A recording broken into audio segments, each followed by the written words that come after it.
Little House on the Prairie by Laura Ingalls Wilder, Chapter 16, Fire in the Chimney. The prairie had changed. Now it was a dark yellow, almost brown, and red streaks of sumac lay across it. The wind wailed in the tall grass, and it whispered sadly across the curly, short buffalo grass. At night the wind sounded like someone crying. Pa said again that this was a great country. In the big woods he had had to cut hay and cure it and stack it and put it in the barn for winter. Here on the high prairie the sun had cured the wild grass where it stood, and all winter the mustangs and the cow could mow their own hay. He needed only a small stack for stormy days. Now the weather was cooler, and he would go to town. He had not gone while the summer was hot because the heat would be too hard on Pet and Patty.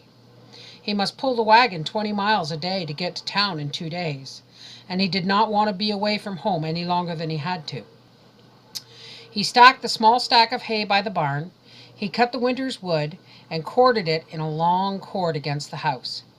Now he had only to get meat enough to last while he was gone, so he took his gun and went hunting. Laura and Mary played in the wind outdoors.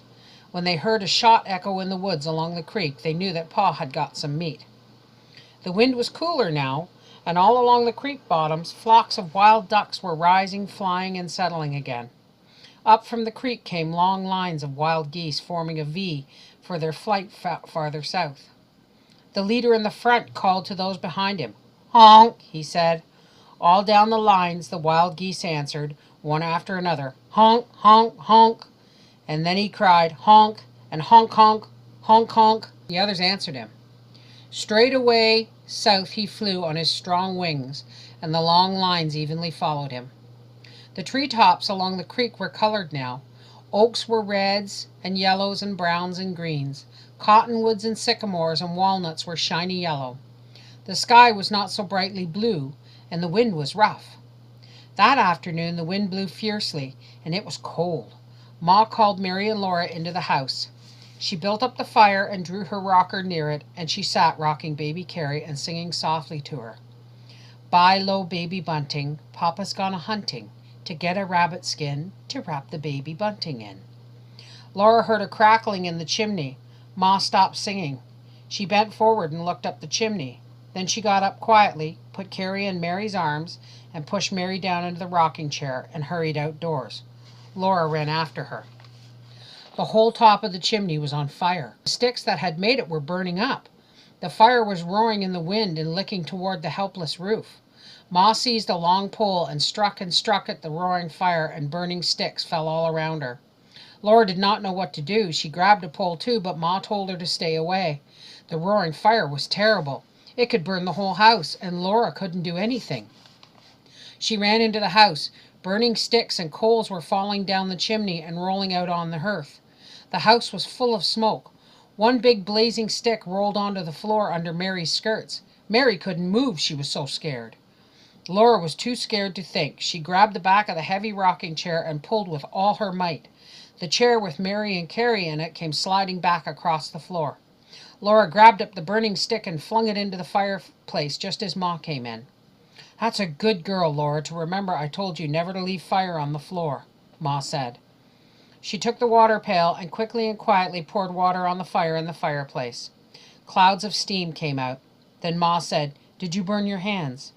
She looked at Laura's hands, but they were not burned because she had thrown the burning stick so quickly.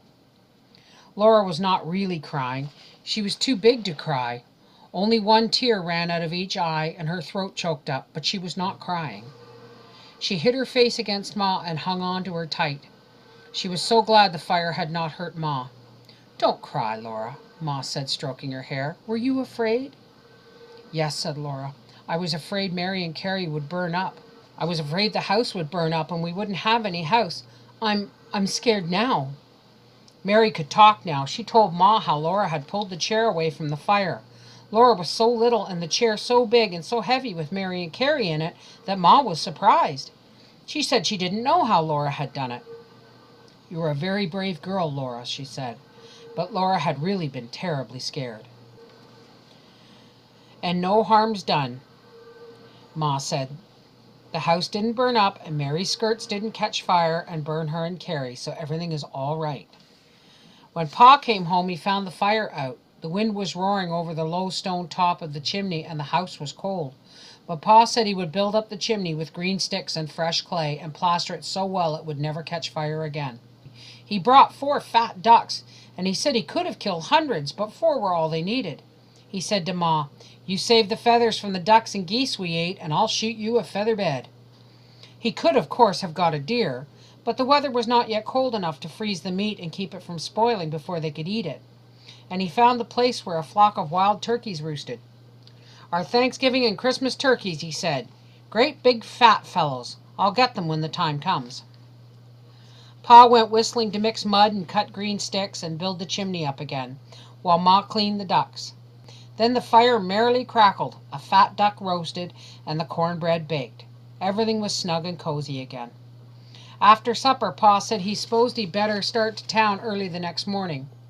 "Might as well go and get it over with," he said. "Yes, Charles, you'd better go," Ma said. "We could get along all right if I didn't," said Pa. "There's no need to be running to town all the time for every little thing. I've smoked better tobacco than that stuff Scott raised back in Indiana, but it will do. I'll raise some next summer and pay him back. I wish I hadn't borrowed those nails from Edwards." "You did borrow them, Charles," Ma replied. "And as for the tobacco, you don't like borrowing any more than I do. We need more quinine. I've been sparing with the cornmeal, but it's almost gone, and so is the sugar. You could find a bee tree, but there's no cornmeal tree to be found, so as far as I know, and we'll raise no corn till next year. A little salt pork would taste good, too, after all this wild game. And, Charles, I'd like to write to the folks in Wisconsin.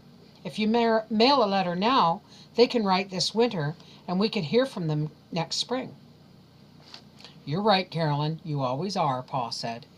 Then he turned to Mary and Laura and said it was bedtime.